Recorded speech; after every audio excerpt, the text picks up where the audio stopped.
So minutes ago, President Trump and Vladimir Putin wrapped up their news conference pretty quickly after nearly 3+ hours behind closed doors. I don't know if they blew off lunch or not. It was supposed to be a meeting, then a working lunch with a bigger group. But we just know we had a brief press conference at the end.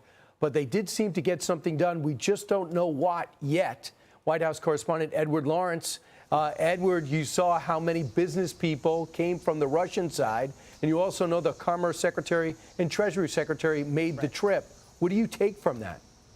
You know, it was really interesting, and not just the fact that they're there. It's the fact that Russian President Vladimir Putin, in his statement there, made a business pitch to the president. He came out and said that this agreement could create a business partnership with the United States. The Russian president went on to say he specifically mentioned the space industry where they could do some business. Also, he talked about high tech and digital trade going on here. Now, that could be a little self-serving. I'm sure the Russian president is looking at China. They're looking at the United States and seeing those advanced chips that are going to China, that are lesser advanced than we have here in the U.S., but still advanced AI chips. They're probably trying to get in on some of that. But the Russian president obviously would like to have a business relationship with the United States. You know, it was interesting when he said that our economy is growing at 20%. You saw a smirk a little bit from President Trump because many experts believe that's just not simply the case. But it was interesting about this business pitch. Now, we did not hear anything about a land swap, which is going into this. That's one of the things that possibly was on the table.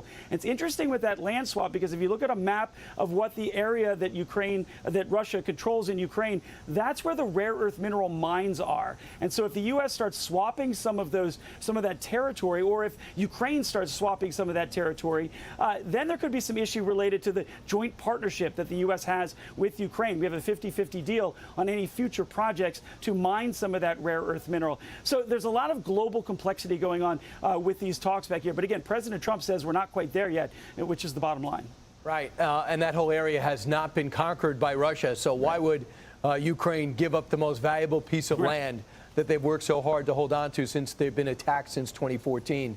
Ed, thank you so much. We'll look forward to more details in your analysis. Hey, Sean Hannity here. Hey, click here to subscribe to Fox News YouTube page and catch our hottest interviews and most compelling analysis. You will not get it anywhere else.